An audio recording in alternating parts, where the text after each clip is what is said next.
নিজের পরিবারের অবহেলার শিকার বৃদ্ধ মহিলার ঠাঁই হলো অন্যত্র এক অস্থায়ী ঠিকানায়। অসহায় মহিলাকে সরকারি হোমে থাকার ব্যবস্থা করে দেওয়ার আবেদন স্থানীয় লোকজনের। জানা গেছে, উত্তর ত্রিপুরা জেলার পানিসাগরের বিশ্বেশ্বর দাসের স্ত্রী সুভাষিনী দাস।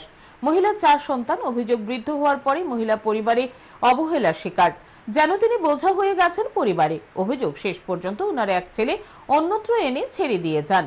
এরপরে এখানে সেখানে ঘোরাঘুরি করে গোলাঘাটি বিধানসভার কাঞ্চনমালা এলাকার খামারপাড়ায় এসে উপস্থিত হন। তখন রাস্তার পাশে একটি অস্থায়ী ছাউনিতে আশ্রয় নিয়েছিলেন। স্থানীয় এলাকাবাসীরা প্রথম ভেবেছিল মহিলা মানসিক ভারসাম্যহীন। পরে ওনার আচার আচরণ দেখে বুঝতে পারেন তিনি পুরোপুরি মানসিক ভারসাম্যহীন নন। এলাকাবাসী মহিলাকে বিভিন্নভাবে সাহায্য করে। শেষে রাস্তার পাশে একটি ঘরে নিয়ে আশ্রয় দেয় মহিলাকে। বর্তমানে সেখানে মহিলা দিন গুজরান করছেন।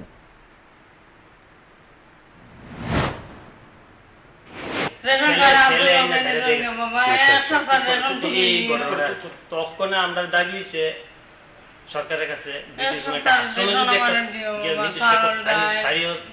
করতে পারে, বিডির লেগে মনে খুব ভালো হইব।